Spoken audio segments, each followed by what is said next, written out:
Muito boa noite, senhoras e senhores. Sejam muito bem-vindos à quarta reunião sobre hipnose e o alívio de dores crônicas. Hoje nós estamos aqui com um grande professor de hipnose, o nosso querido Sérgio Mikchuk, que vai passar para nós vários conceitos sensacionais.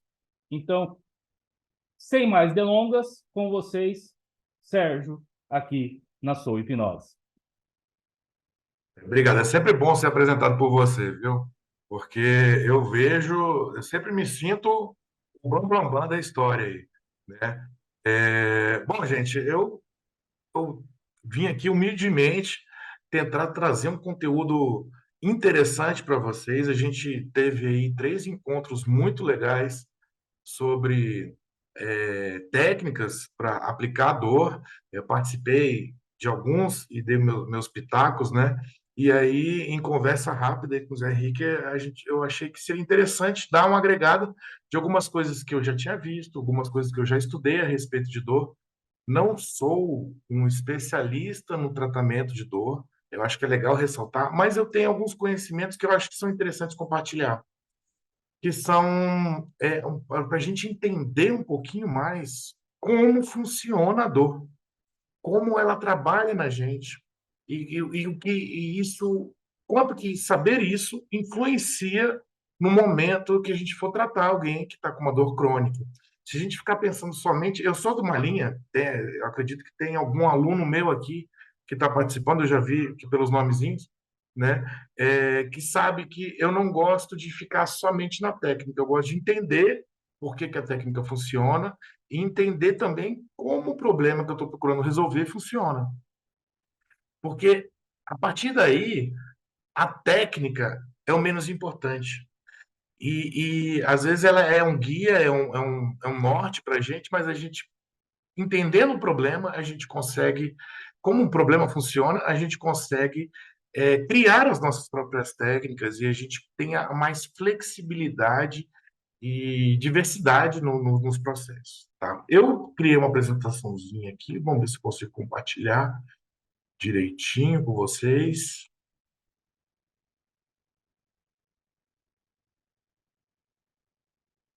Só me dá um feedback se vocês estão vendo a minha tela. Só me dá um feedback em chat, por favor.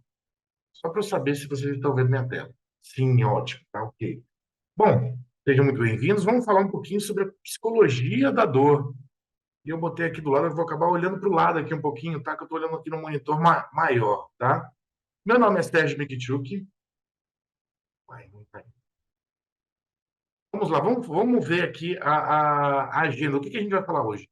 A gente vai falar sobre as definições de dor, as classificações dos tipos de dor, a relação, a hipnose, a ciência e a dor, qual a relação que tem em cima disso, as definições do uso da hipnose para a dor, em qual marco teórico que a gente vai estar lidando, qual é a definição. A gente sabe que existem hipnoses, existem vários sabores de hipnose, de qual que a gente está falando, de qual o marco teórico que se encaixa mais, a gente vai falar sobre isso, e a gente vai discutir um pouquinho sobre técnicas e processos terapêuticos, ok? Quem não me conhece, eu sou Sérgio Mikchuk. Eu sou um cara que veio da área de TI, trabalhei 20 anos na área de TI. Dessa área de TI, metade foi na área comercial, trabalhando com grandes contas, e aí isso me motivou a estudar psicologia para tentar vender melhor. Acabei me apaixonando por psicologia e, sem perceber, eu estava estudando para ser terapeuta e psicoterapeuta, e nesse meio caminho apareceu a hipnose, virou outra paixão, enfim. Eu sou um obcecado em estudar e querer entender o porquê que as coisas funcionam desde o meu tempo de TI. E quando eu comecei a estudar a mente, eu comecei a ver a mente e estudar muito a mente, e essa paixão ficou mais interessante ainda, porque antes era uma coisa binária, era uma coisa sim e não do mundo de TI. E aí, quando eu fui estudar o ser humano, estudar a psicologia, a gente vê que é um estudo muito mais infinito e muito mais abstrato, né? E subjetivo, e isso me trouxe mais paixão ainda. Engraçado que um cara que começou na Exatas não era para gostar muito dessa subjetividade toda, mas na verdade foi o que me grudou. E hoje tenho o meu curso de formação em hipnose clínica e científica, que eu trabalho, eu tenho muito foco em trabalhar com aprofundamento no entendimento da hipnose clínica e também no tratamento em especializações de psicopatologias específicas, certo? E no meu atendimento clínico, eu sou muito focado no tratamento de transtornos alimentares. Já dei algumas palestras aí sobre transtornos alimentares. Depois eu vou deixar meu contato aí para vocês, se vocês quiserem ver. Eu acho que na SOA aqui também já fiz, né? Também uma palestra sobre transtornos alimentares. Deve estar lá no canal aí do YouTube, tá? E o que me motivou a fazer essa apresentação para vocês, esse quarto encontro sobre o manejo de dor, é justamente essa minha característica de querer trazer um pouco mais, de maneira um pouco mais profunda, como funciona a dor para vocês entenderem por que fazer uma troca de submodalidade funciona, por que uma dissociação funciona, quando a dissociação é interessante, quando uma troca de submodalidade é interessante, quando a luva anestésica é interessante, né? Porque não existem características de dor de tipos de dor em que é interessante e vai funcionar muito a luva anestésica, em outros não. E daí vocês vão entender. E aí a gente tem que trabalhar muito com a conceituação antes da gente. Também é uma característica minha. Eu conceituo muito antes para depois mostrar como é que pode ser feito. Tá? Vamos pegar primeiro a definição e nos estudos científicos utiliza. Ah, sim, uma coisa importantíssima que eu preciso dizer. Essa parece, como eu disse, eu não sou especialista no manejo de dor. Eu trabalho com manejo de dor também, mas eu não sou um mega especialista. Isso aqui eu estou trazendo muitas informações que eu estou trazendo aqui hoje. Foi de um conjunto de 6 aulas que foi dada pelo Rafael Luiz, Rafael com PH, Rafael Luiz. O Instagram dele é exatamente isso, Rafael Luiz, @Rafael Luiz, tudo junto. É um grande cara que trabalha no Albert Einstein, lá do Rio de Janeiro, e ele é um fisioterapeuta e hipnoterapeuta hiper especializado em dor. Ele trabalha muito dentro da prática baseada em evidências nas aulas que ele deu, nessas 6 aulas, mais ou menos de 1h30 cada aula. Uma aula foi só para falar sobre prática baseada em evidências, como trabalha a questão dos estudos científicos, como estudar, como avaliar artigos científicos. Então, foi um curso bem interessante, que, se eu não me engano, o Zé Henrique também participou, né? E aí, muita coisa eu peguei de lá, tá? Então, é, eu acho que é legal eu passar a autoria aqui.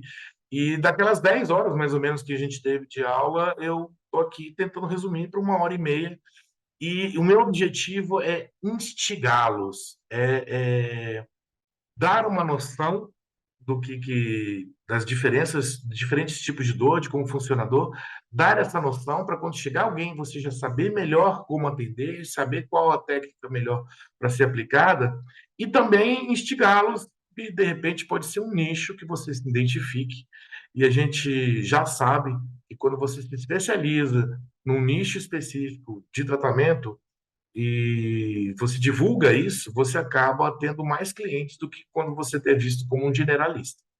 Eu digo isso porque eu me divulgo como especialista, e nesse caso eu sou mesmo, em transtornos alimentares, e isso foi uma virada de chave, em termos de quantidade de clientes, de procura, enfim, muda bastante coisa. Então, se vocês tiverem, se essa sementinha que eu plantar aqui hoje, de repente, atrair vocês, vocês vão saber um pouco mais sobre os caminhos para estudar e se aprofundar nessa parte do. Vamos pegar aqui agora o conceito que é utilizado nos entendimentos, na ciência, nas pesquisas científicas, qual é o conceito mais moderno, que é de 2020, da IASP. IASP é Institute Association of Study of Pain, uma coisa assim, né? Instituto Associação de Estudo da Dor. né? Que é uma experiência sensitiva e emocional, é importante frisar esse emocional para a gente, desagradável, associada ou semelhante àquela associada a uma lesão tecidual real ou potencial. Veja que tem a questão do emocional aí dentro disso aí, tá? Então, a partir deste conceito, há algumas observações interessantes que a gente deve olhar, né? Que aí são colocações que o pessoal da IASP colocou abaixo desse conceito. Que dor é sempre uma experiência subjetiva que é influenciada em graus variáveis por fatores biológicos, psicológicos e sociais. Guarda essa parte. Biológico, psicológico e social. Geralmente a gente se prende puramente no psicológico, mas a dor é uma experiência subjetiva. Guarda essa parte, isso é importante vocês entenderem isso. A descrição verbal é apenas um dos vários comportamentos para expressar a dor. A incapacidade de comunicação não invalida a possibilidade de um ser humano ou animal sentir dor. Ou seja, se você não consegue dizer que você sente dor, vamos supor que o fato da. Parece um pouco óbvio, mas é interessante pontuar isso. Vamos supor que uma pessoa está no estado vegetativo e ela não demonstra expressão de dor, ela não demonstra som, isso não invalida a existência dela, certo? Através de suas experiências de vida, as pessoas aprendem o conceito de dor e suas aplicações. Olha só, aí já começa a ampliar um pouquinho mais o entendimento de subjetividade da dor. Você começa a interpretar a dor também através das suas experiências. Então, a gente pode pegar um entendimento, por exemplo, que uma coisa que é vista em determinada região do mundo, num país que é vista como uma dor simples, e em outro lugar é vista como uma dor muito séria, essa dor pode ser percebida de maneira diferente pelo entendimento sociocultural. E ela pode trazer o que a gente botou aqui na definição, a experiência desagradável de maneira diferente.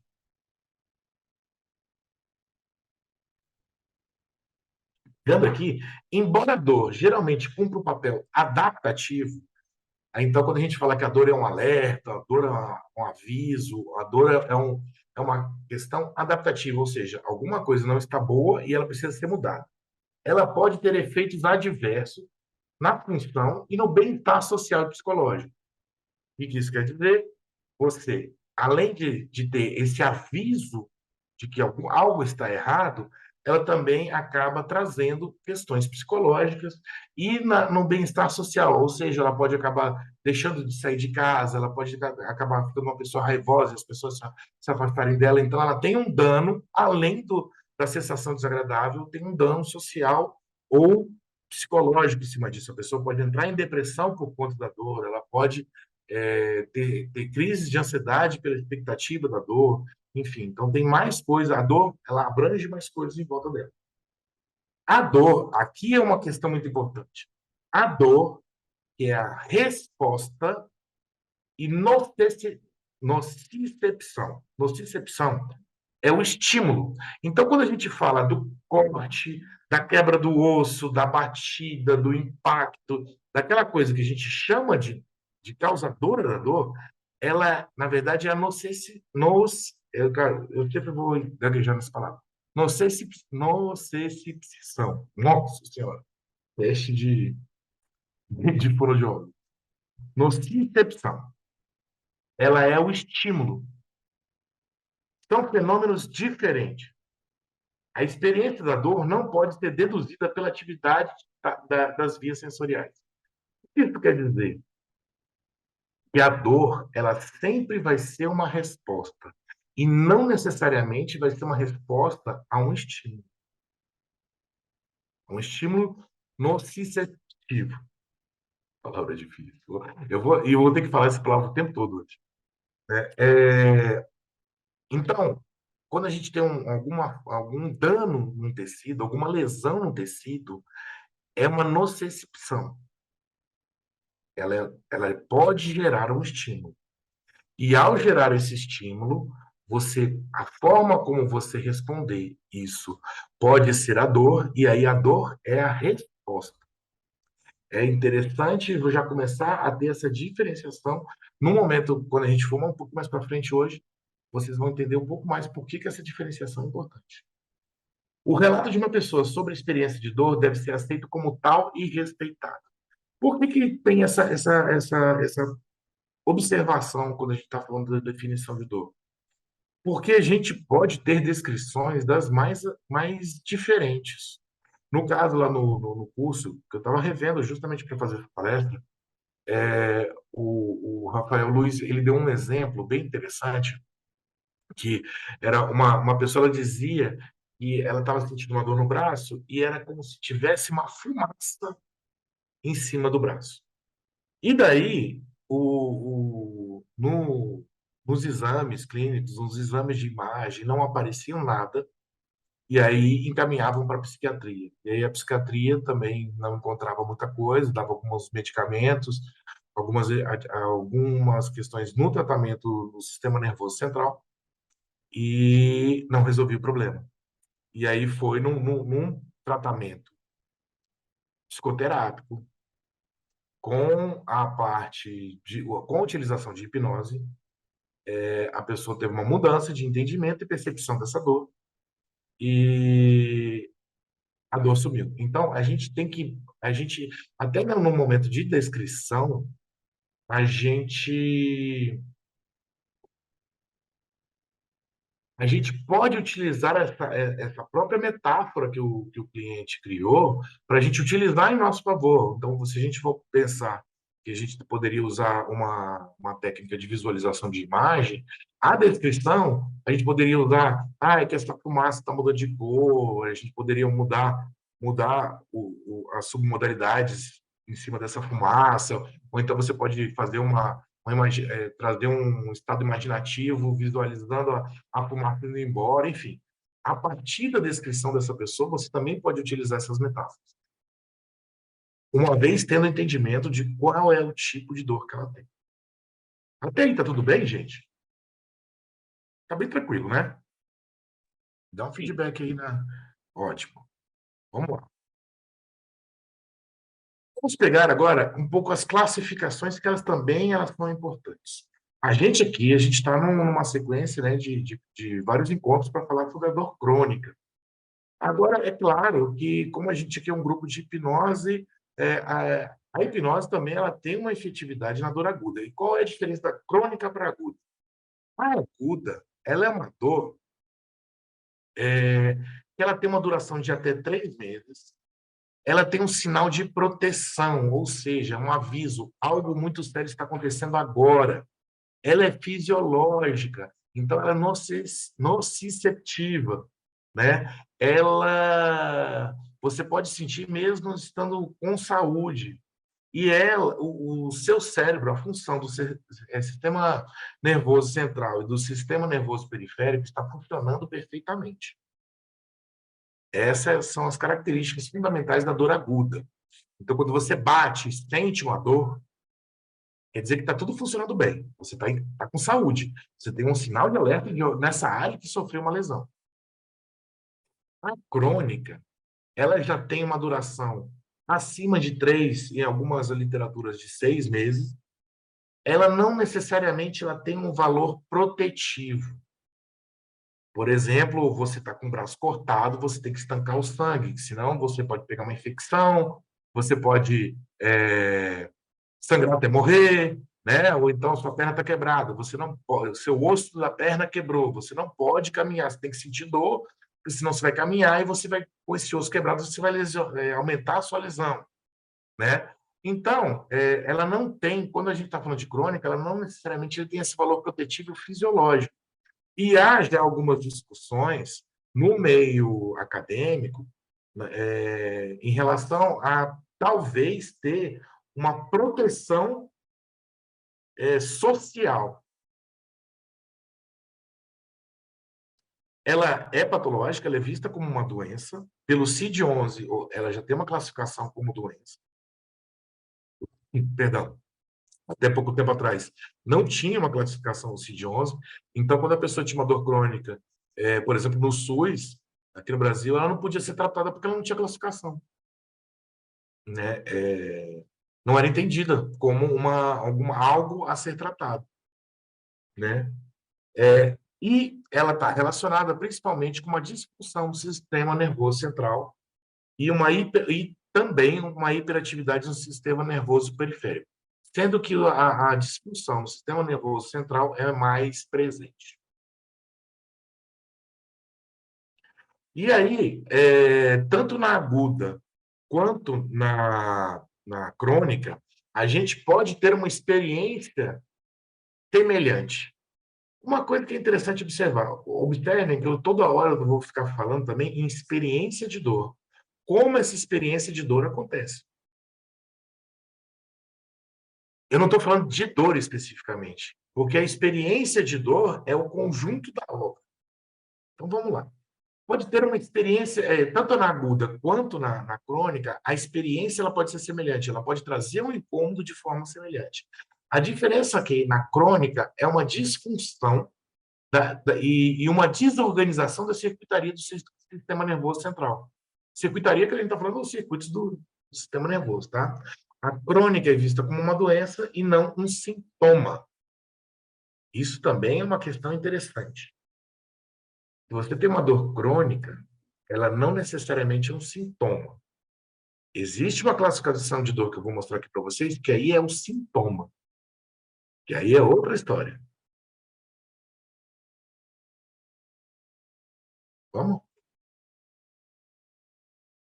No CID, aí existe duas classificações para a dor crônica, que é a dor crônica primária e secundária.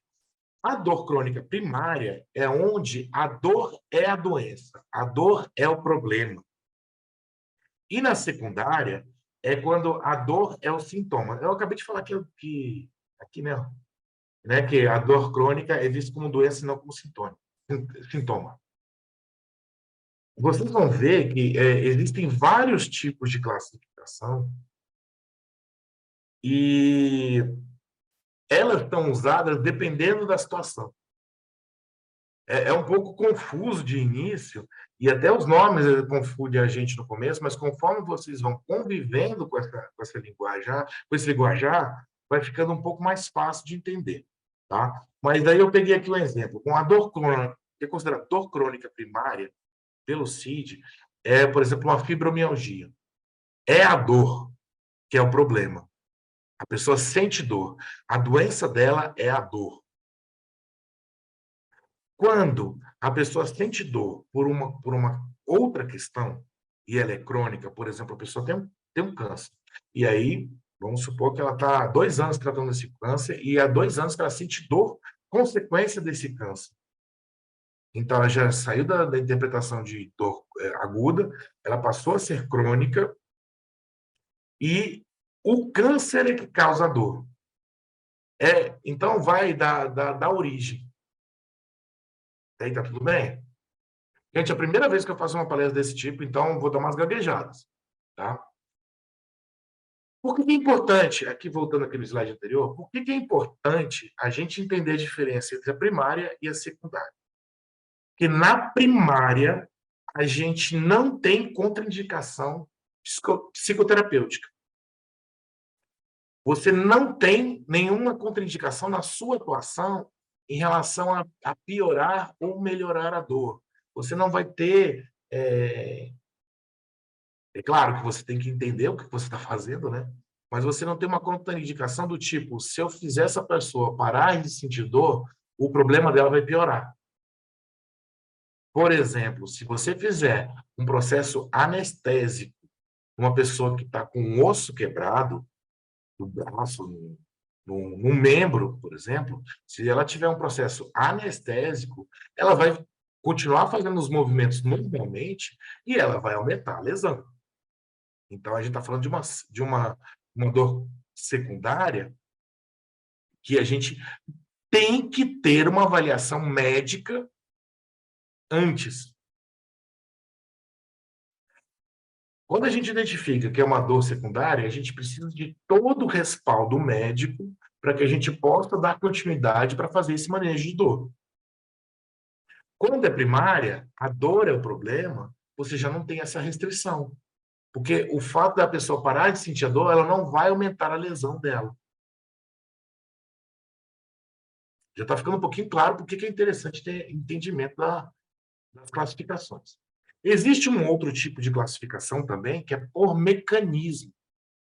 A nociceptiva, cada vez melhor essa palavra, ela é aquela que a gente geralmente tem a referência como que gera dor, que ela tem um estímulo, uma inflamação, uma lesão mecânica, ela pode talvez ter um dano em algum tecido, então um entorse, uma osteoartrite, um corte, uma pancada, enfim, é a nociceptiva.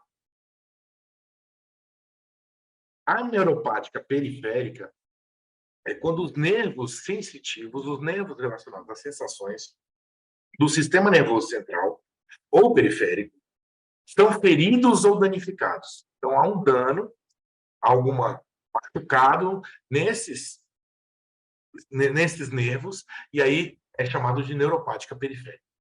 E existe a nociplástica. A nociplástica, ela está relacionada à sensibilização central, onde o medicamento não vai funcionar bem e está mais relacionado a uma disfunção do processamento do sistema nervoso central.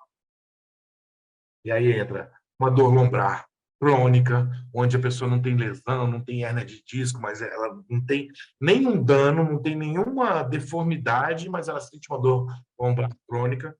E a dor lombar é a dor que mais é presente em relação às dores, ao tratamento das dores crônicas, tá? A fibromialgia, e eu vi que está escrito errado, está escrito fibromialgia, mas tira esse último L aí, é uma disfunção do processamento, ou seja, uma área do seu cérebro, na área central, não está processando bem isso. Alguma falha nessa circuitaria, ou está hiperativada, ou está ativada de menos, e aí está gerando essa dor. E aí é a chamada nociplástica. A gente vai voltar nesses nomes para a gente ver como a gente ajuda num processo terapêutico. E aí aqui eu estou reforçando um pouquinho a questão da experiência da dor. E aí eu peguei aquele quadro A Dor e dois quadros da Frida Kahlo, que é muito interessante. A Frida Kahlo, ela botava muito nos quadros dela as experiências emocionais que ela vivia e também muito em relação ao sofrimento que ela tinha, porque ela tinha um problema muito sério na coluna, né? E aí ela retratava isso em autorretratos, né? Na, nas obras dela. E aí, a gente olhando aqui, se a gente olhar, por exemplo, que ela desenhou como um servo cheio de flechas. A princípio, a gente pensaria que, se a gente fosse interpretador dela, a gente poderia interpretar que é nociceptiva, ou seja, ela tem vários ferimentos. Mas aí, se a gente fosse olhar, vários ferimentos em todo o corpo. Mas aí, se a gente fosse olhar, conversando mais com ela, entendendo mais como ela sentia essa dor, ela poderia estar descrevendo que é como se fosse isso, mas ela não tem essas lesões. Em, em pontos picados, como se fossem flechas. Né? E aí você pode começar a ver que pode ser uma linha nociplástica. Tá? E aí, aqui é a forma como ela usou a subjetividade dela para descrever a dor dela. E aí é nesse momento que a conversa, a anamnese, a interpretação do que o cliente fala de como é a dor, que aí vai fazer você ver se a gente está falando de uma dor crônica primária, de uma dor crônica secundária. Se for secundária, você tem que caminhar para um médico, né, para a área da medicina, para depois você fazer o manejo dessa dor para que ela tenha menor sofrimento.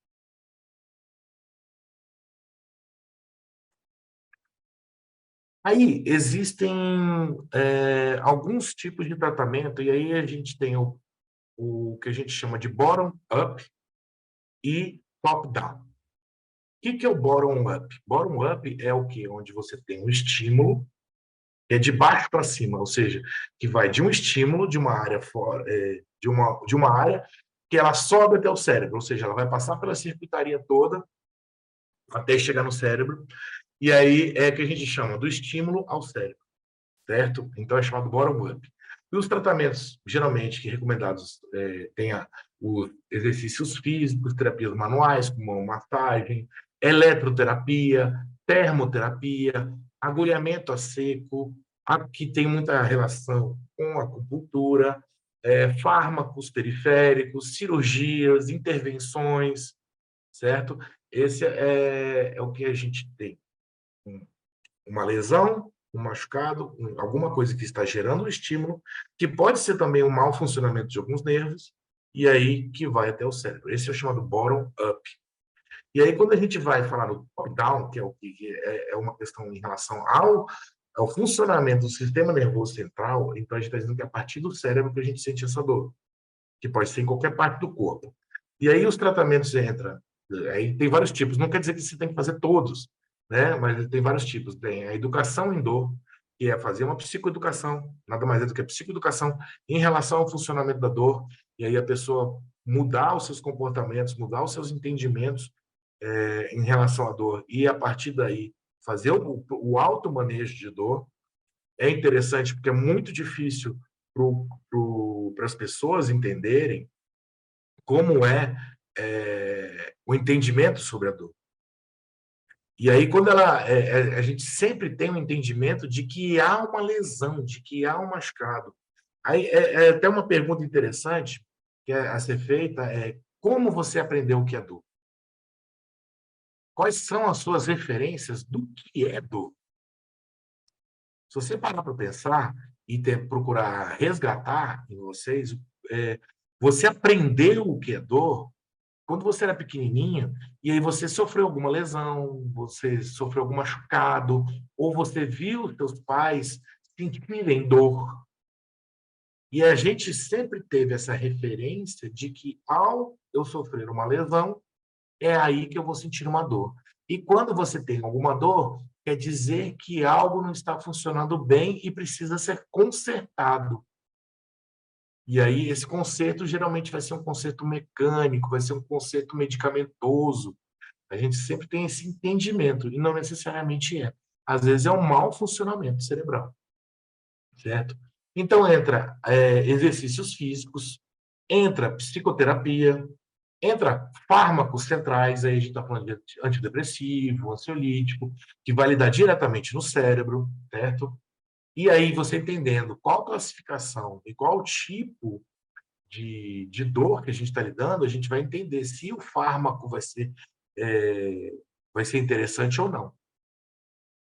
Higiene do sono, a pessoa precisa dormir bem, terapias com mindfulness, hipnose e auto-hipnose, que é a nossa base aqui, imagética motora gradual, realidade virtual, ilusão multissensorial. Então, quando a gente está falando de ilusão multissensorial, conecta muito com algumas coisas que a gente pode utilizar na hipnose, certo?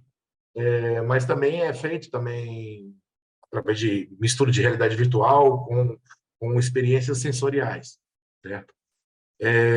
Se a gente olhar, grande parte disso aí, a gente consegue fazer tudo isso com a utilização da hipnose. A imagética motora gradual a gente consegue fazer com a hipnose. A realidade virtual a gente pode substituir com a hipnose. A ilusão multissensorial a gente consegue trabalhar com a hipnose, certo? E agora vamos conectar o que a gente está falando até agora com a hipnose. Estudos. Se tem uma coisa que a hipnose, que foi estudada em relação à hipnose, é a relação da hipnose com dor, certo?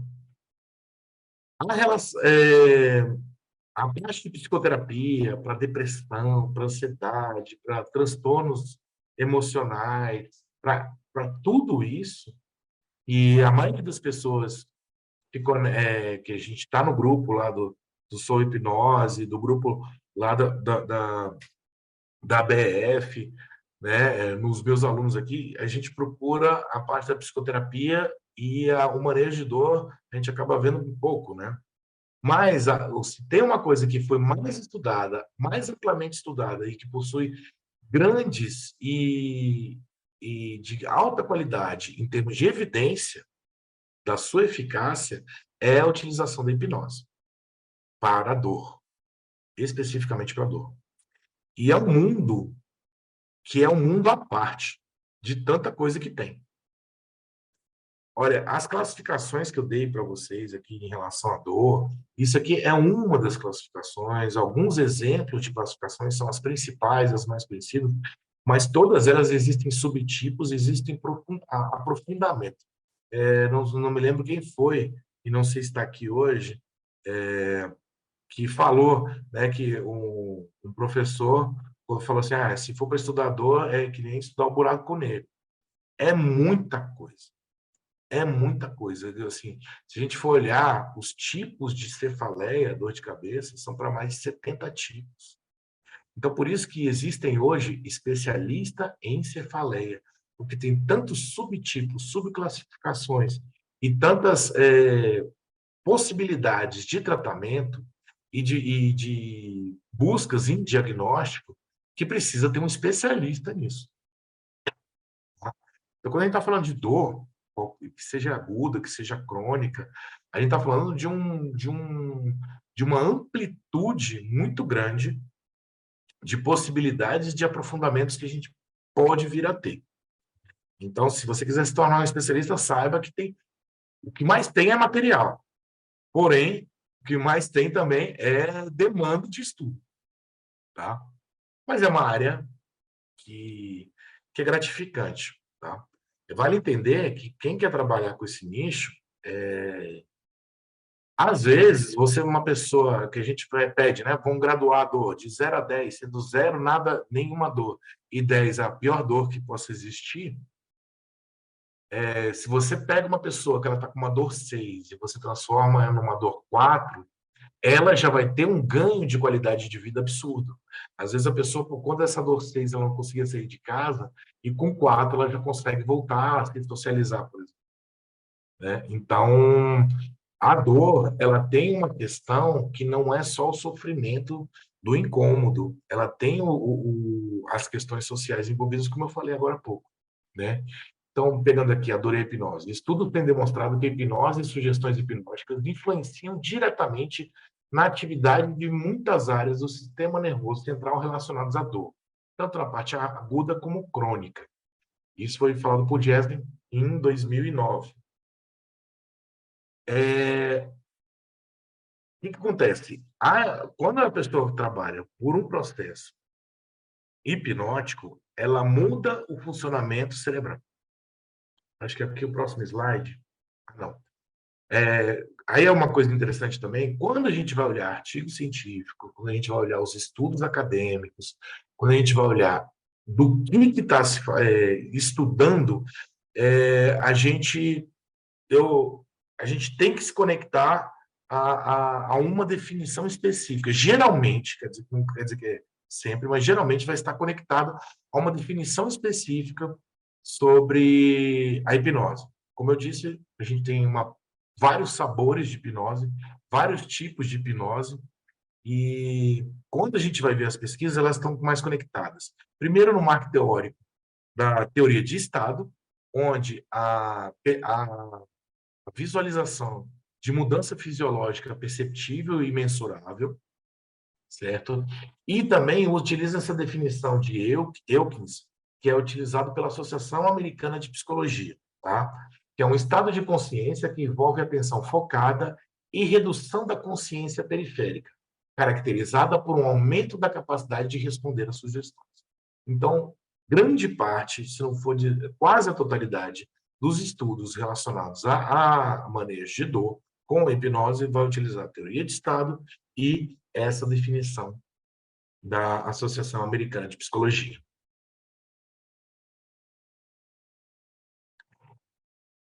Aqui a gente fala muito, né, sobre analgesia, anestesia.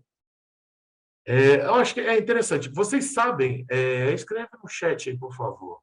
Vocês sabem a diferença entre analgesia e anestesia? Alguém se habilita?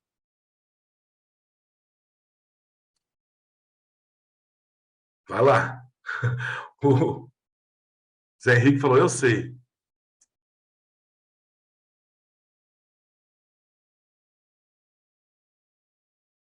Bom, aqui ninguém falou, então eu vou falar.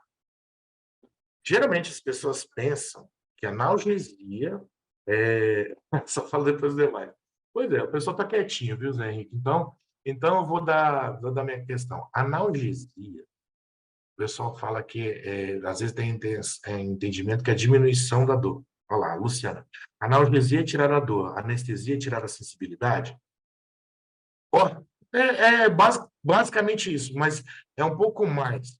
Na analgesia, você retira a dor, mas você mantém a percepção de sensibilidade, sensibilidade a toque, a calor e frio, a vibração. Na analgesia, você sente essas coisas, você só retira a dor. Na anestesia, você já retira todas essas percepções de calor e frio, de toque, de vibração. E aí, quando tem momentos em que a gente não precisa da anestesia, e tem momentos que você precisa fundamentalmente de anestesia. Por exemplo, eu acredito que a maioria de vocês que trabalham com hipnose sabe que é possível fazer uma cirurgia de peito aberto com uma anestesia hipnótica, certo? Bom, para quem não sabe, é possível, né?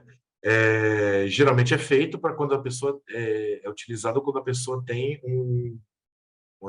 alergia, tem um risco muito grande de ter um choque anafilático com anestesia geral, e aí então utiliza-se, e ela precisa fazer essa cirurgia por uma questão de manutenção da vida, e aí utiliza-se a hipnose para isso aí. Ela precisa da anestesia, porque vamos supor que às vezes precisa abrir o peito e precisa quebrar, abrir o externo. Então, ela vai ter vibração, vai ter movimento, vai serrar o osso, né? Então, ela não, não é adequado ela sentir. Então, ela precisa de anestesia, não só a retirada da dor. Tá? Então, essa é a principal diferença entre a analgesia e a anestesia. E aí, o que as pesquisas falam da relação da hipnose com a dor? Em relação à analgesia, eficácia para o gerenciamento da dor crônica, em relação à eficácia para o gerenciamento da dor crônica, é superior ao medicamento placebo, é superior ao placebo psicológico e a outros tratamentos estabelecidos. Treinamento autógeno, biofeedback, terapia cognitivo-comportamental, imaginação guiada, relaxamento muscular progressivo e psicoterapia de suporte e apoio. Detalhe, quando eu falo TCC, é TCC sem hipnose. Quando eu falo da psicoterapia de suporte, é sem hipnose, certo? Então, quando você utiliza esses tratamentos estabelecidos associados à hipnose, você tem uma eficácia muito maior no gerenciamento da dor crônica. E aí, gente, os números vão variar de estudo para estudo, né? Mas assim, o ganho é absurdo. Então, assim, se você for uma pessoa que é da terapia cognitivo-comportamental, por exemplo, e você quer lidar com terapia para dor, não faz sentido você não procurar conhecer processos e técnicas de utilização da hipnose associada, tá? Aí, por exemplo, relaxamento muscular progressivo. Se você ficar só no relaxamento, muita gente usa esse relaxamento para fazer um processo de hipnose, né? Mas se você trabalhar só com relaxamento, sem o processo hipnótico, você não tem a mesma eficácia no gerenciamento da dor crônica, tá? O que mais que as pesquisas falam? A auto-hipnose pode ser considerada uma abordagem de primeira linha viável para tratar a dor crônica, através da neuromodulação não invasiva, que ela não tem efeito adverso. Essas são observações que a gente tem que ter, né? Que ela não deve ser considerada uma panaceia, ou seja, que a auto-hipnose vai resolver tudo. Às vezes precisa de medicamento, às vezes precisa de intervenção, às vezes precisa Então tem que ter esse entendimento. É de custo efetivo, ou seja, baixo custo, é o custo zero, né? A dor é a maior área de pesquisa em auto-hipnose. Se a gente for olhar tudo que foi pesquisado em auto-hipnose, grande parte está relacionada à dor. A auto-hipnose, ela não é efetiva quando a gente estiver falando de áudio de auto-hipnose para obstetrícia. E eu vou falar um pouco mais sobre a auto-hipnose aqui. Efetiva para controle de estresse, ansiedade e hipertensão, que a gente tem evidências que a gente precisa tratar essas questões quando a gente estiver falando de manejo de dor. E também a auto-hipnose é superior em relação à utilização da realidade, o processo de visualização é superior em relação à utilização da realidade virtual. Só que, se você usar a realidade virtual associada à hipnose, um processo, vamos lá, um processo de neuromodulação não invasiva, de manejo de dor, através da realidade virtual, se você associar a hipnose, aí ela fica mais poderosa ainda do que só a auto-hipnose. E aí uma coisa que é interessante falar sobre a auto-hipnose, eu vou ficar um pouquinho parado aqui nesse slide para falar sobre a auto-hipnose. Considerando que vocês devem conhecer que existem dois tipos de auto-hipnose. Existe a auto-hipnose falsa ou a auto-hipnose guiada, né? E a auto-hipnose, que é a auto-hipnose própria, real, verdadeira. Não quer dizer que uma é boa ou outra é ruim, elas são diferentes. A auto-hipnose guiada, ou chamada também auto-hipnose falsa, não no tom pejorativo, é aquela em que a pessoa ela escuta um áudio, ela vê um vídeo e ela entra num processo sozinha de auto-hipnose. Na verdade, ela é uma auto-hipnose, mas ela é uma intro-hipnose, ou seja, ela tem um segundo componente trabalhando com ela. Então, aqueles áudios que nós, às vezes, passamos para o nosso cliente fazer um processo de auto-hipnose, aqueles vídeos que tem no YouTube de auto-hipnose, áudios de auto-hipnose, elas são chamadas de auto-hipnose falsa ou guiada, certo? A auto-hipnose verdadeira é aquela em que o sujeito, a pessoa que está com problema, é que vai realizar o processo sozinho, sem ter a orientação de alguém fazendo por ela. E aí, foi interessante que eu vi que a auto-hipnose ela se torna mais efetiva quando ela é aplicada, quando você, hipnoterapeuta, vai aplicar, vai ensinar o seu cliente a fazer auto-hipnose, o que é muito comum. A gente grava um áudio, aí a pessoa vai fazendo essa auto-hipnose, treinando em casa, através do seu áudio, para depois ela fazer sozinha. E o que alguns estudos, como eu disse, a auto-hipnose tem muito estudo, principalmente com o manejo da dor. E alguns estudos mostraram que a maneira mais eficaz é a pessoa aprender a auto-hipnose real, sozinha, desde o começo. Vai ter muito mais efetividade. Em vez dela treinar com áudio, depois fazer sozinha, ela já aprender desde o começo. Então, eu acho... Peraí, isso tem aqui. Ah, não. Não botei aqui, não. Botei para falar mesmo. Então, o processo que você tem que fazer com o seu cliente, que é recomendado pelo que tem dado nas pesquisas, principalmente para o manejo de auto-hipnose, para o manejo de dor, é você explicar como é que é o processo, explicar o que ela deve fazer, como ela deve fazer e praticar com ela. Não você dizendo o que ela tem que fazer. É você explicar, vai ser assim, assim, assim, você vai fazer isso, isso e isso. Vai. Aí ela fez. E aí, ficou alguma dúvida? Como é que foi? E deixa claro que é um processo de aprendizado, que ela vai desenvolvendo isso e essa capacidade da auto-hipnose, ela vai ficando cada vez mais legal pela experiência própria. É legal, por exemplo, você fazer uma heterohipnose tradicional, sem o objetivo de ensinar uma hipnose antes, para ela ter uma vivência, por exemplo, indo para um lugar seguro, e aí ela tem uma experiência de hipnose, para ela entender como é que é estar hipnotizada antes de uma hipnose. Sim, mas é diferente você hipnotizar, fazer um processo terapêutico específico para ela vivenciar a hipnose, do que você fazer uma auto-hipnose guiada. Entenderam a diferença? Só me diz se você entendeu, se eu me embrulhei. Alguém me responde aqui no chat, por favor. Só para eu ter um feedback aí, para você ver se eu posso continuar. Pode repetir, vou repetir, Luciano. Então, assim, vale mais a pena, pelos estudos, tá? E aí foram vários estudos que me foi apresentado em relação a isso, e aí não dá para citar todos aqui. E aqui eu estou passando um resumão. Pelos estudos, mostrou-se que vale mais a pena você fazer o seu cliente experienciar a auto-hipnose sozinho. Aliás, sozinho assim, sem ter um treinamento de auto-hipnose guiada antes, do que ela treinar auto-hipnose e depois fazer auto-hipnose com spray. Estou me embananando. É melhor ela treinar a auto-hipnose com você. Você explica, orienta como ela deve fazer, e aí vai e fala, faz, eu vou estar aqui do seu lado. Fez? Ficou alguma dúvida? Como é que foi?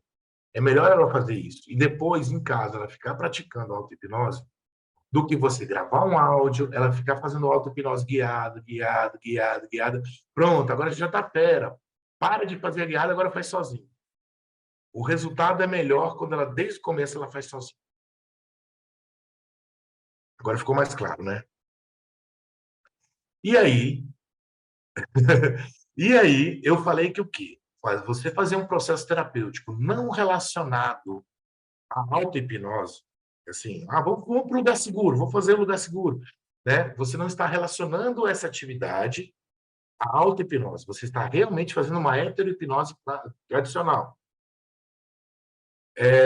Aí ela vai experienciar a hipnose antes. E aí é bom, porque aí a pessoa já tem uma maturidade de entendimento do que é a hipnose. Então, quando ela for fazer a auto-hipnose, ela vai estar mais tranquila em relação a isso. Entendeu que é diferente você fazer uma heterohipnose antes do que você gravar um áudio de auto-hipnose guiada? Vocês entenderam essa diferença? Eu devia ter feito um slide, né, para ficar mais bonitinho, né? Mais visual. Show. Vamos lá, gente. Se tiver alguma dúvida, é só perguntar, tá? Uma pergunta para vocês. A gente pode usar a hipnose para influenciar a nocicepção? Quer dizer, modular o estímulo da dor? Vocês, olha só, nocicepção, que é aquela coisa, eu posso utilizar a hipnose para modular como o meu cérebro interpreta uma lesão no momento dessa lesão, ou no momento em que essa lesão está acontecendo. O que vocês acham? Vocês acham que a gente pode utilizar a hipnose para isso? Modular o estímulo da dor?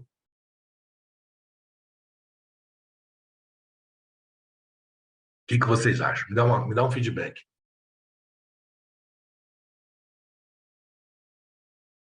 A Luciene acha que sim. O povo está bem quietinho, né? Deixa eu ver aqui. Poxa, a gente tem 22 participantes. Estímulo, acho que não. Boa, Hugo, obrigado. Resposta ao estímulo, sim.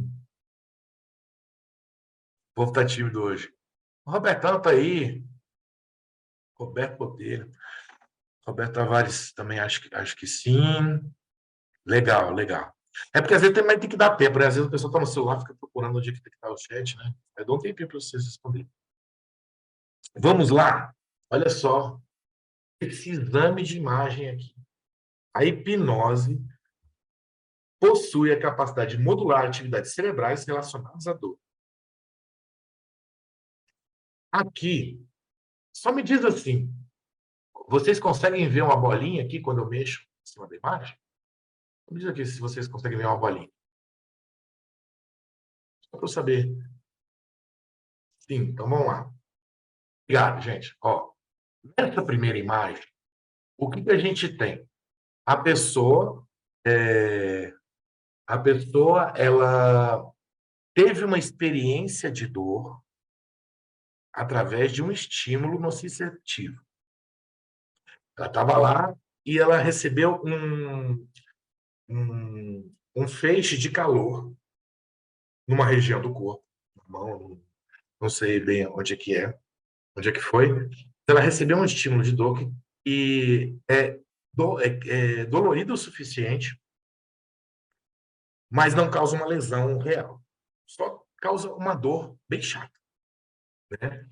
E aí, olha só, nessa imagem, mostrou as áreas que tiveram um metabolismo mais intenso. Foi na ponta dos dedos, isso, obrigado. Na ponta dos dedos, que é uma área bem sensível, é uma área que tem muitos sensores, muitos nervos sensoriais. Tá? Aliás, as nossas mãos é a região onde possui maior quantidade de nervos sensoriais. E aí, ela teve uma resposta de dor de 0 a 10, ela deu a nota 5. Essas são as áreas que tiveram maior metabolismo. Nesse quadro aqui de baixo, foi pedido para que ela imaginasse a dor e procurasse sentir através da imaginação.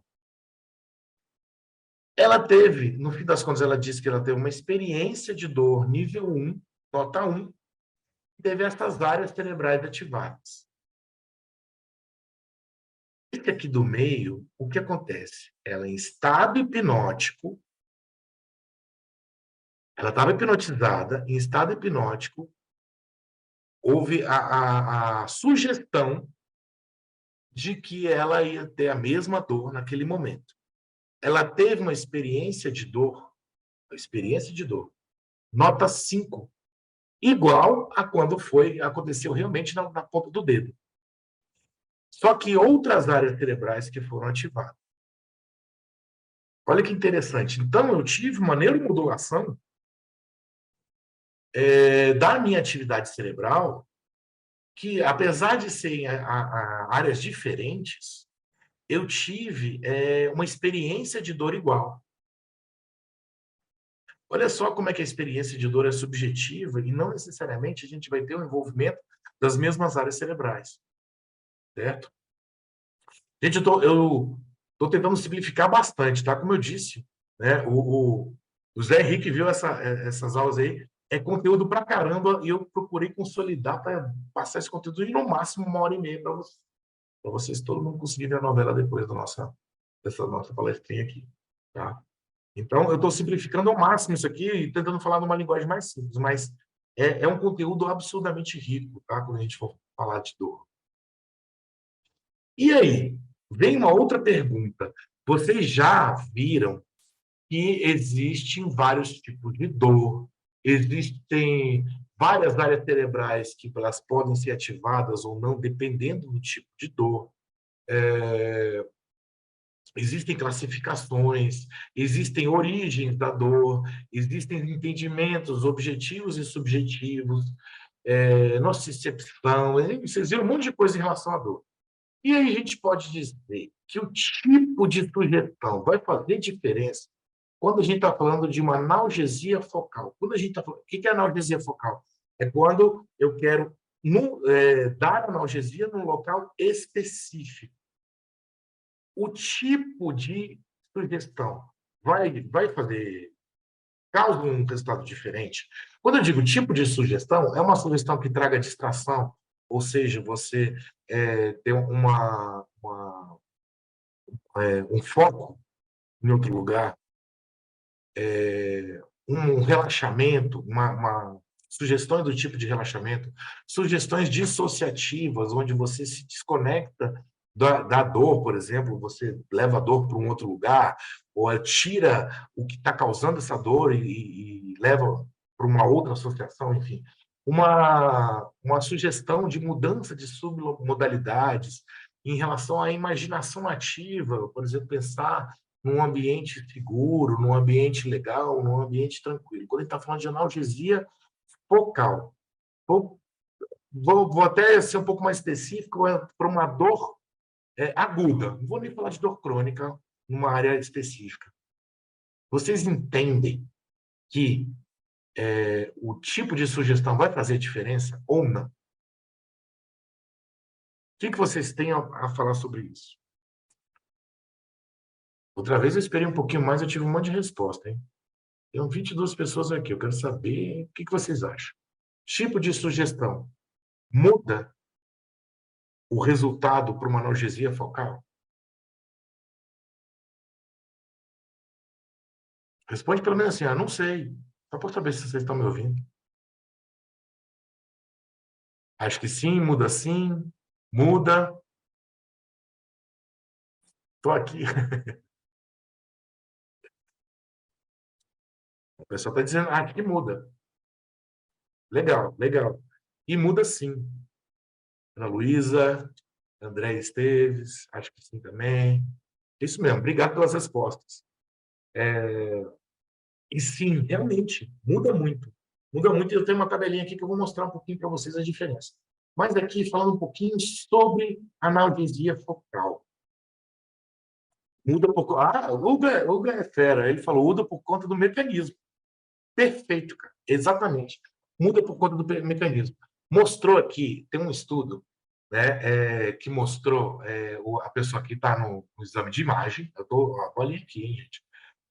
Sim, pode atuar no giro do símbolo anterior dorsal e a outra pode atuar no córtex. Isso aí, sotossensorial. Exatamente. É bem isso mesmo. Hipnoflow. Hipnoflow o nome é o Bruno, não é? Eu troco os nomes, gente.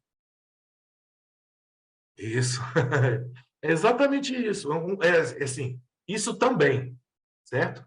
Então, aqui a gente pegando, por exemplo, uma experiência onde que a pessoa estava lá fazendo exame de imagem, né? E coloca a mão no gelo até sentir dor.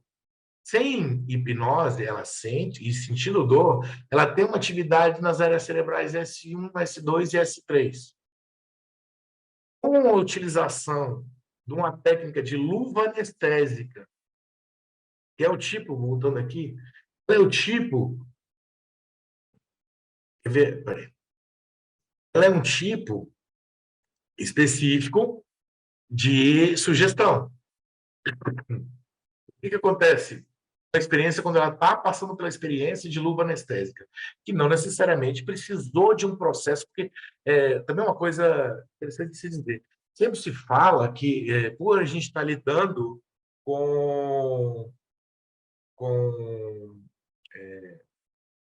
com o marco de teoria de estado, a profundidade do transe faz a diferença. Na verdade, não. E aí, no caso, a tabela de suscetibilidade realmente vai fazer diferença nesse caso.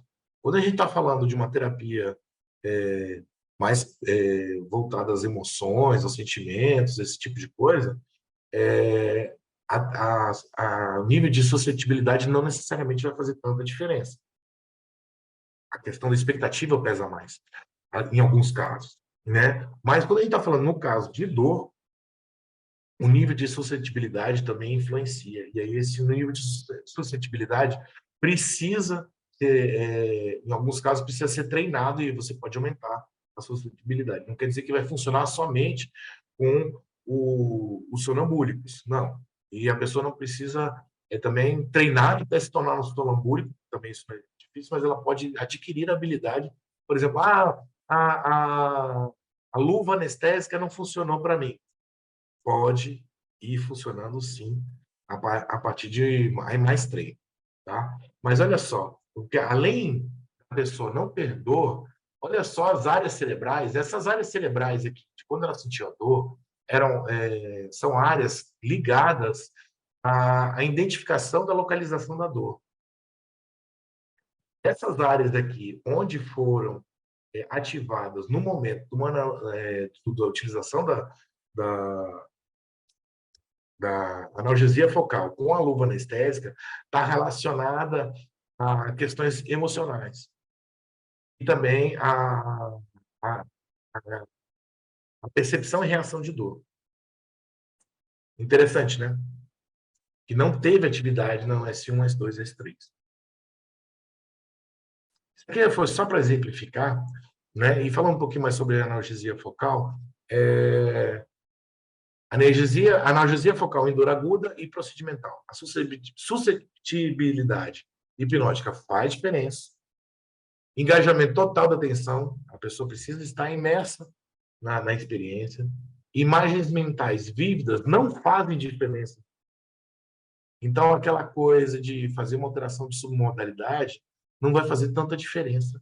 A pessoa está numa situação de prazer, tá visualizando que está numa praia, não vai fazer diferença. Tá? Fazer uma indução hipnótica pode potencializar a analgesia.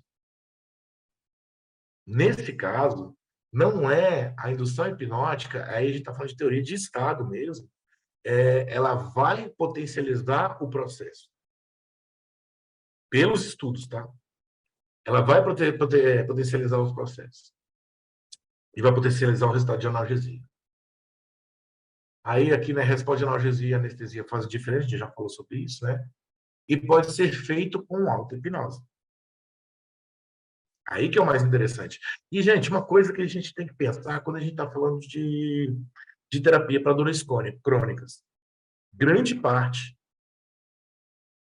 a maioria dos casos, a gente não vai resolver a dor crônica na clínica. A pessoa ela não vai parar de ter dor crônica por conta do processo terapêutico que você fizer. Na verdade, ela vai perceber que ela é capaz de fazer o manejo da dor dela. Você vai ser o professor e depois ela vai caminhar sozinha. O que ela vai precisar fazer, grande parte dos tipos de dor, ela vai precisar ficar fazendo auto-hipnose o tempo todo. O que você vai ajudar é nesse processo de aprendizado, em trazer experiências e trazer entendimentos, porque é muito difícil para a pessoa entender, por exemplo, que ela tem uma dor sem uma lesão, sem alguma coisa machucada, sem alguma coisa rasgada, cortada, mal funcionando, né? Às vezes você pode falar, a circuitaria sensorial sua tá bagunçada no sistema nervoso central. Você pode falar uma coisa dessa que vai trazer alguma coisa mais lógica para ela. Mas não através de um processo de auto-hipnose, onde que pensamentos dela sobre processos que ela vai fazer introspectivos vai mudar essa dor. Então, você também precisa, no seu processo terapêutico, trazer essa percepção que você pode fazer através de uma hipnose e depois uma orientação para que ela faça em casa.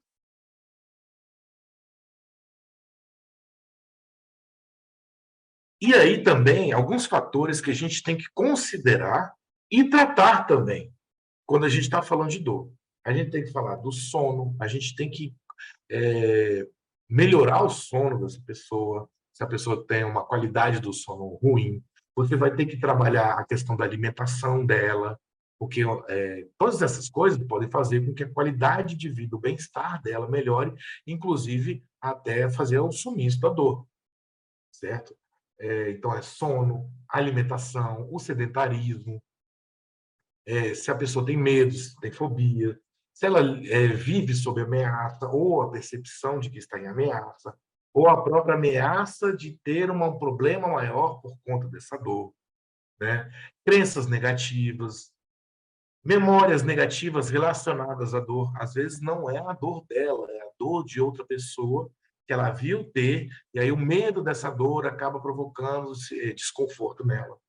Estresse, sofrimento emocional, abusos, depressão, ansiedade, questões sociais, tipo bullying, questões de assédio no trabalho, isolamento, uma pessoa que não tem autonomia e tem questões complicadas em relação a isso, o medo e a própria evitação da dor. Tá? Tudo isso pode ser potencializadores ou geradores de dor. Então, quando a gente está falando de dor, a gente tem que olhar todo esse escopo em volta e também fazer um trabalho de psicoterapia, além de meras técnicas de luva, por exemplo, além da luva hipnótica, que vai ser uma ferramenta de manejo dessa dor, a gente tem que olhar tudo isso que está em volta também, e todos esses fatores são os principais fatores que fazem, que podem trazer o surgimento ou a ampliação de alguma dor. Então, você também não vai ser somente um professor de auto-hipnose para o seu cliente. Tá?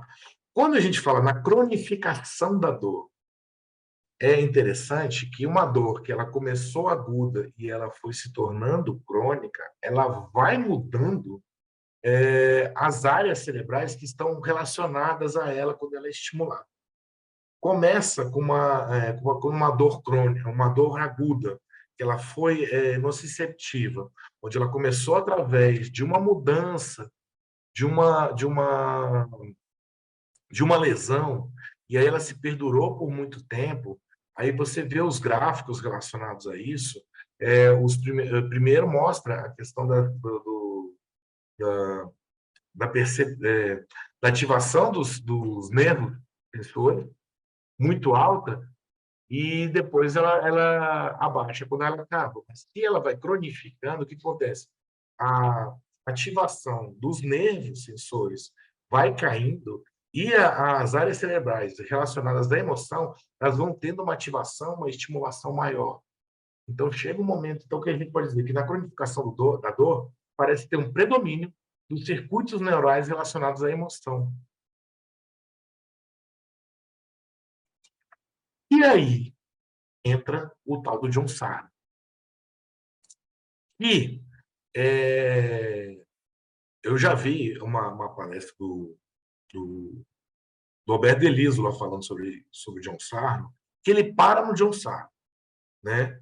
Só que John Sarno, vale dizer que ele foi um dos caras assim que mais se falou da relação das emoções com as dores crônicas.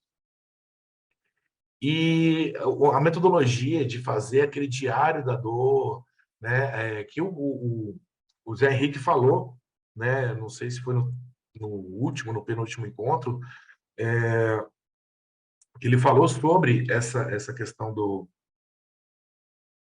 John Sarno, mas que assim, a gente não sabe por que o processo do John Sarno funciona, mas que funciona. Funciona no sentido que, de que há uma percepção de melhora de dor quando a pessoa faz aquela questão do diário, dos sentimentos, para não reprimir a dor. O que o John Sarno falava do processo dele? Primeiro, uma educação em dor, né? Para trazer uma redução do medo e retorno das atividades prazerosas, a busca pelas atividades, você ter atividades prazerosas vai fazer com que você diminua a dor, trazer à tona a emoção. Então, também tem até um entendimento que terapias catárticas também vão ajudar no manejo dessa dor, né? Porque vai trazer a consciência dessa dor, de quais são as emoções que geram essa dor, né? E daí, o que entra maior, o que foi mais refutado, o que foi mais questionado em relação aos entendimentos, que o mecanismo imaginado por John Sartre que fazia isso era repressão emocional, ou seja, quando você tinha uma emoção que você reprimia ela, você não botava ela para fora, vamos dizer assim, e ao ficar reprimindo, você acabava tendo dores específicas. Essa é a questão que foi mais refutada em relação a ele, mas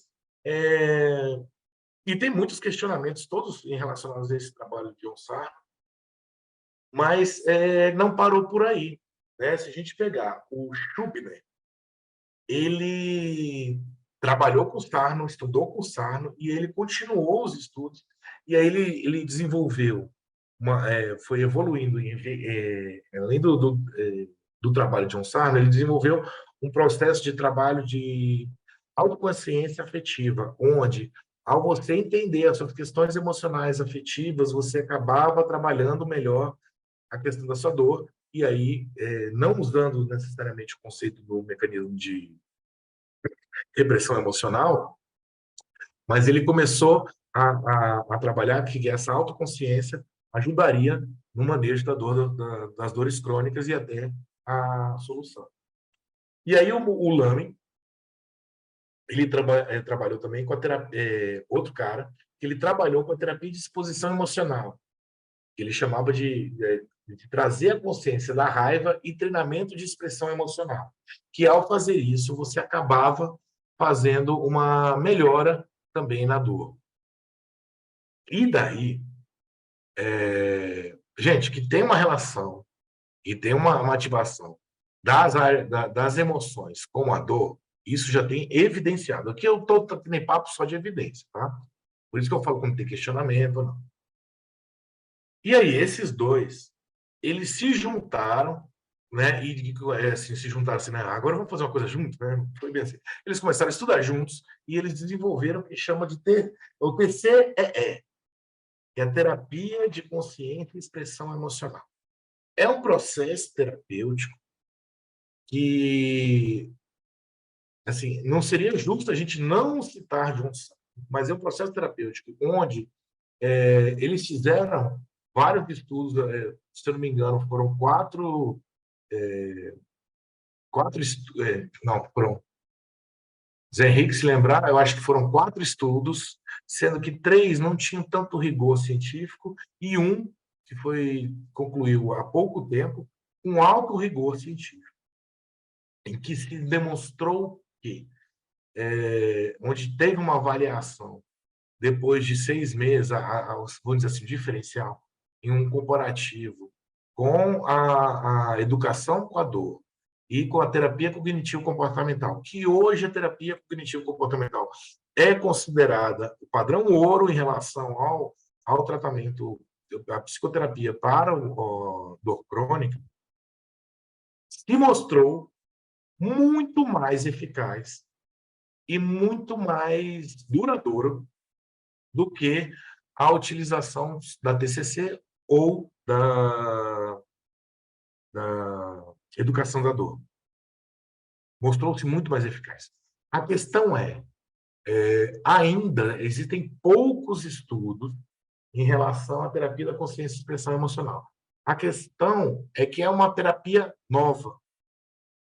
Então, os estudos estão começando a surgir agora, certo? Mas é promissor e é interessante ter um entendimento e um conhecimento um pouquinho sobre o TCE para ver o que está falando sobre isso. E ela está muito focada aí nessa questão das dores crônicas. Tá? Então, é bem interessante. E daí, quando eu estou falando de TCC, estou falando de TCE, né? A hipnose, como todos nós, ou a grande maioria, sabe ou deveria saber, a hipnose não é a terapia. A hipnose é uma ferramenta terapêutica potencializadora de processos terapêuticos. Então, você associar, não tem estudo ainda. A TCC, a gente tem um monte de estudo. TCC com hipnose, TCC sem hipnose, comparando, tem um monte. Ainda não tem um estudo de TCEE, né, terapia da consciência e expressão emocional.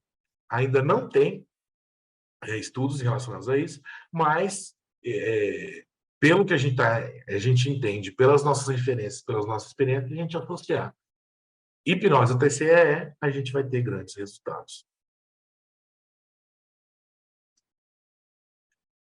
Falando um pouquinho do que acontece na TCEE, ela tem uma exposição aos estressores, onde que ela vai ajudar ela a identificar as emoções que estavam sendo evitadas. As técnicas de facilitação, por exemplo, aqui, a interpretação de papéis e cadeira vazia. Interpretação de papéis é tipo um psicodrama, né? Onde a pessoa vivencia uma experiência através do psicodrama. Ou a história da cadeira vazia, que é muito utilizada na Gestalt. Isso a gente faz com hipnose com o pé nas costas. É muito legal fazer isso. Em vez de fazer, e a gente fazer isso dentro de uma percepção, dentro do ambiente hipnótico, né, é bem interessante. Usar o corpo e a voz para expressar as emoções antes evitada. A gente pode usar visualizações subjetivas não metafóricas com a hipnose. Após a sessão, as pessoas são encorajadas a se comunicarem honestamente com as pessoas que são mais importantes para ela. Isso é o trabalho da TCE. Tópicos secundários são a expressão de outros pontos evitados, como perdão, gratidão, sexualidade, e desenvolver uma nova identidade. E aí a TCE é formada por 4 etapas, onde existe uma educação sobre o papel do estresse e emoções e suas dores, falar ou escrever sobre seus traumas e conflitos psicológicos que parecem ampliar essa dor, ajudar a pessoa a expressar as emoções que antes eram evitadas e aprender a se comunicar de forma mais efetiva em suas relações com as pessoas mais próximas. Interessante, né? Essa TCE. Então, a gente vai ouvir falar mais vezes aí, a gente vai ouvir cada vez mais sobre ela. E é isso, gente. Eu procurei resumir vamos dizer, um curso, né? Uma palestra de 10 horas, em 1h30, foi um pouquinho mais que 1h30. Eu vou aqui parar de compartilhar aqui, ó, gente, aqui meu contato, tá? Sérgio Mikchuk, sm.hipnose clínica é meu Instagram. Esse é meu telefone, vocês podem entrar em contato comigo a qualquer momento, pelo WhatsApp. O meu Facebook, né? Facebook não, meu YouTube é Hipnoterapia em Casa, então vocês podem me procurar lá. Deixa eu parar de compartilhar aqui a tela.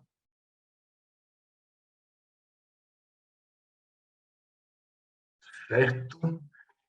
E eu queria saber de vocês se vocês têm alguma dúvida, como é que se vocês querem falar alguma coisa, o que vocês acharam, se foi muito superficial, se foi muito profundo, foi muito confuso, que é a primeira vez que eu faço esse tipo de palestra, eu quero saber de vocês, como é que foi isso e tudo.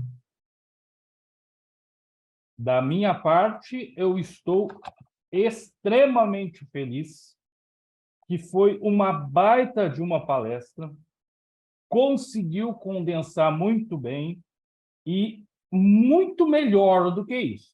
Além de condensar, você trouxe a visão do hipnoterapeuta e um resumo muito bem feito. Então, poxa, eu que já vi o curso do Rafael, realmente, parabéns, Sérgio, parabéns mesmo. Pessoal, quem quiser falar ou quem quiser abrir agora as câmeras, fiquem à vontade para fazer perguntas para o Sérgio, que realmente eu estou até extasiado aqui, de tão boa essa palestra. Obrigado. Eu vou parar minha gravação pessoal aqui, Tudo vou bem, botar isso aí na cópia na minha formação. tá ótimo. Bom, vamos continuando aqui pela sua hipnose e verificar com vocês. Alguém tem alguma dúvida? Gostaria de falar alguma coisa? Deixa eu ver aqui primeiro no chat. A Patrícia falando que é sempre muito bom te ouvir. O Rogério falando que foi revelador. Ótimo, que bacana. Andréia, Sérgio, muito bom. Sempre aprendendo com você. Roberto Tavares, conteúdo muito rico. Obrigado. Pessoal, está liberado. Quem quiser abrir a câmera para fazer alguma pergunta. A Rita falando aqui também, como sempre, demais. Não, Sérgio é demais mesmo. Gente, que isso, obrigado. Eu me esforço. Não, mas só. Eu finjo bem que eu sei as coisas. Não, que isso, você sabe muito. A Paty aí. Vou Boa abrir, noite. né? Já que ninguém aparece, deixa eu aparecer. Tá certo, Paty. Eu ia falar isso, Sérgio. Falei assim, nossa, ou ele sabe muito, ou ele finge muito bem, né? Mas é sempre muito bom, assim, eu acho que a forma como você explica, como você traz essa tua calma, a clareza, faz a gente absorver de uma forma muito mais fácil, né? Porque vem termos mais, né, técnicos, algo assim mais... mas a gente acaba absorvendo com tanta facilidade quando você está explicando, é sempre muito bom te ouvir. E não tenho dúvida, só abrir aqui mesmo para te agradecer. Obrigado. Sempre que você compartilha seus conhecimentos, eu acho que mesmo ali no grupo também, quando alguém vem com uma dúvida e acho que não existe dúvida boba, né? Mas sempre qualquer pergunta que vem, você vem com uma calma, uma paciência, explica de uma forma assim tão didática, né? Tão Obrigado. de fácil entendimento. Então, é só para te agradecer mesmo, de você fazer parte da Soul e de trazer os seus conhecimentos. Sempre agrega muito, muito para a gente, viu? Obrigado, obrigado. Eu acho que eu fui treinado nos 20 anos que eu trabalhei na área de TI, eu fui treinado a falar de coisas técnicas para leigos. Ah, E boa. Então a eu gente já acho sabe que onde vem. eu acho que foi um treino, porque se a gente for falar de dor, né, o Zé Henrique participou do mesmo curso que eu. Tem uma hora que dá um nó nos termos técnicos que eu vai falando, tem uma hora que dá dor de cabeça. Uhum. Mas eu acho que é isso, esse negócio de treinar, fazer analogias, mas eu acho que o principal, acho que para todo mundo é gostar do que faz. Se tem uma coisa que eu gosto de fazer, é isso que eu estou fazendo agora. E você transparece muito isso, é muito bom. Obrigado, Assim. obrigado. Obrigado, Pátio. Obrigado mesmo. Olha ele aí! Bruno Oliveira! Fala, meu O filho. grande cara aí que está com um curso muito legal aí de primeiros socorros aí, fazer o merchan aí. Exatamente. O Bruno, ele veio, agora ele já vem depois da dor aí, pessoal, porque ele já veio para os primeiros socorros. Não estamos te escutando. Teu áudio está funcionando? Eu vi você mexer na boca, mas não te escutei. Oi, oi. Oi, oi. Agora Tava, sim. tava mutado aqui. Né? Não, é só passar para deixar uma boa noite aí e parabenizar, viu, Sérgio, pela aula, palestra, tudo condensado numa coisa só aí. É conhecimento para dar em vender aí. Valeu, obrigado. Tá certo, pessoal. Se não temos dúvidas, nos resta pedir para todos vocês procurarem o Sérgio nas redes sociais. Quem ainda não fizer parte dos grupos da Soul Hipnose, nos procure no Instagram, no Facebook. Lá vocês vão ter aquele famoso Linktree, que lá serão direcionados para os nossos grupos de discussões, que nós falamos tanto, né? Tanto no começo quanto durante a fantástica aula do Sérgio.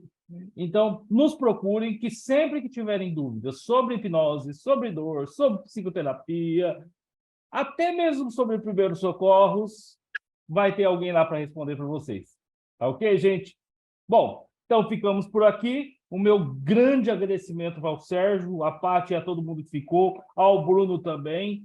Muito obrigado e até a próxima, pessoal. Um abração. Gente, foi um prazer, viu? Tchau, tchau.